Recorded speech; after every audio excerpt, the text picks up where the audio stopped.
Le fonctionnement des panneaux photovoltaïques repose d'abord sur le matériau dont ils sont constitués, le silicium.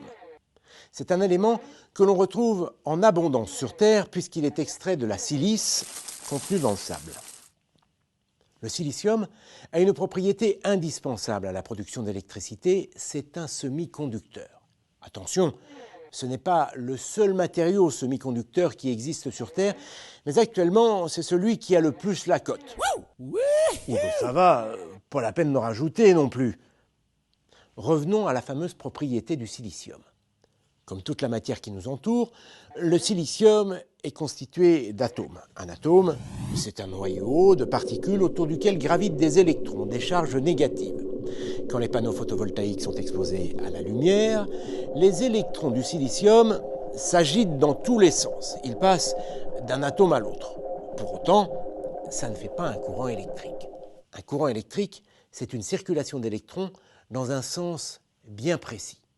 Pour obtenir ce courant, on va doper le silicium. Mais non, pas comme ça. Le dopage du silicium est une opération qui consiste à obtenir d'un côté un surplus d'électrons et de l'autre un déficit d'électrons. On crée ce que l'on appelle une tension électrique. De cette manière, les électrons circulent toujours de la borne négative, qui possède un surplus d'électrons, un surplus de charge négative, vers la borne positive, qui, elle, présente un déficit d'électrons. Finalement, c'est ce qui se passe avec une pile et c'est exactement ce que l'on cherche à reproduire avec des panneaux photovoltaïques. Ils sont constitués de plusieurs couches.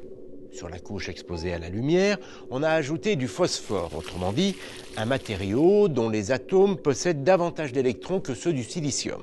Et sur la couche inférieure, on a ajouté du bore, un matériau dont les atomes, cette fois, possèdent moins d'électrons que ceux du silicium. On obtient donc une sorte de pile, avec d'un côté une borne négative qui présente un surplus d'électrons grâce au phosphore, et de l'autre une borne positive qui présente un déficit d'électrons grâce au bore.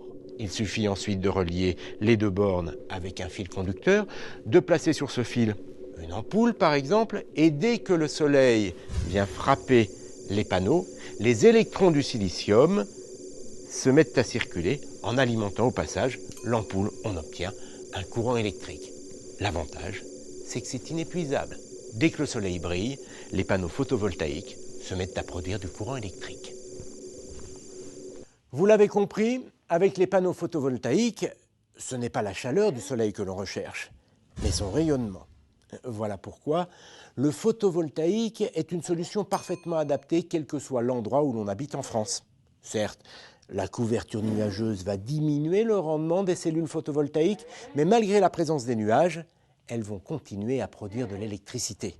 La preuve, c'est en Allemagne qui à ce jour possède le plus grand parc photovoltaïque en Europe que l'on produit le plus d'électricité d'origine photovoltaïque. Or, entre nous, l'Allemagne n'est pas spécialement réputée pour sa météo ensoleillée.